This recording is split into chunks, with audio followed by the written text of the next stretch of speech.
The first 60 minutes you're awake decide everything that comes after. Not your workout, not your job, not how talented you are or how many opportunities you've had. The first hour. And most people, right now, all over the world, are blowing it. They wake up, reach for their phone, scroll for 20 minutes, rush to get ready, skip breakfast, and walk into their day already behind. Already reactive. Already drained. That's not a morning. That's a slow-motion disaster you repeat 365 times a year. Today we're fixing that. I'm going to show you exactly what the first hour of your day should look like. Not the 5 a.m. ice bath version you've seen 100 times. The real version. The one that actually works. Here's what's actually happening when you wake up. Your brain spends the first 20 minutes in a state called sleep inertia. It's transitioning from delta wave sleep into full alertness. During that window, your prefrontal cortex, the part responsible for decision-making, discipline, and focus, is running at maybe 30% capacity. And what do most people do in that exact window? Feed it a flood of notifications, bad news, comparison content, and other people's opinions. Think about what that means. The most vulnerable, impressionable 20 minutes of your entire day. And you hand it to an app designed by 1,000 engineers to hijack your attention. You start the day reactive instead of intentional, anxious instead of focused. And then you wonder why you can't concentrate at work, why you feel behind by 10 a.m., why the day just disappears. It's not a productivity problem, it's a morning problem. So, what does the right first hour look like? I'm going to break it into 3 blocks. Not 5 habits, not a 12-step routine. 3 blocks. You can do this. Block 1, the silence block. Minutes 0 to 20. When your alarm goes off, your one job is this. Do not touch your phone. That's it. That's the whole rule. Instead, drink water. Sit. Look out a window. Let your brain wake up on its own terms.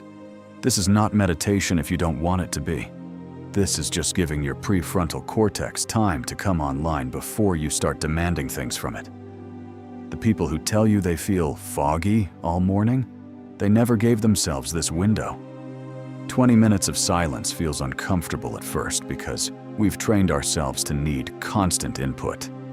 Push through it. It gets easier by day 3. Block 2, the body block. Minutes 20 to 40. Move. That's the instruction. I don't care if it's a 10-minute walk, 20 push-ups, or a full gym session. What matters is that your body sends a signal to your brain that today has started, and today is different from yesterday's couch. Exercise releases BDNF, brain-derived neurotrophic factor, which neuroscientists literally call miracle grow for the brain. It improves focus, emotional regulation, and memory for hours after you finish. You don't need a gym. You don't need equipment. You need to move for 20 minutes before you sit down and start consuming the world's problems. Block 3, the direction block. Minutes 40 to 60. Before you open email, before you check social media, before you talk to anyone, write down 3 things. 1. What is the single most important thing I need to do today? 2. What is one thing I'm grateful for right now? And be specific, not my family. Something real, something today. 3. What is one thing I will not do today? One distraction, one bad habit, one thing you're giving yourself permission to say no to. This isn't journaling for therapy. This is programming your brain with direction before the world gets a chance to program it with noise. You are deciding what today means before anyone else can decide for you. Silence, movement, direction. 20 minutes each.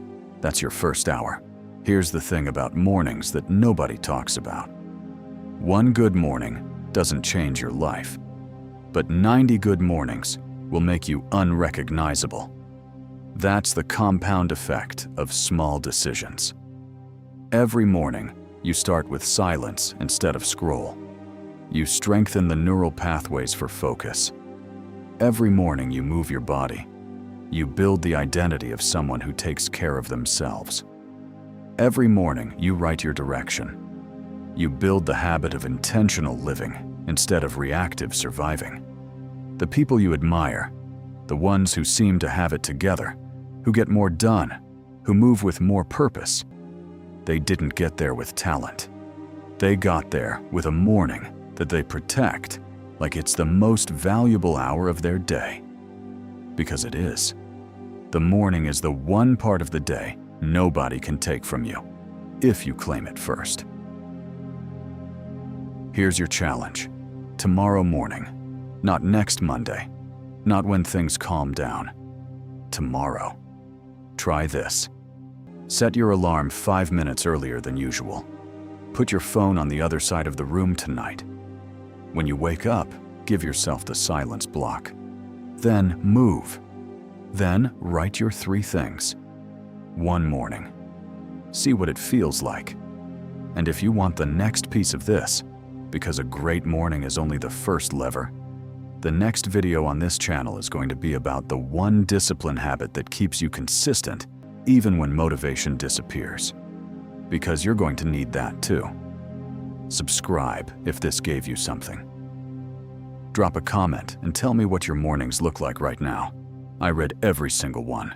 This is LifeFuel. Stay fueled.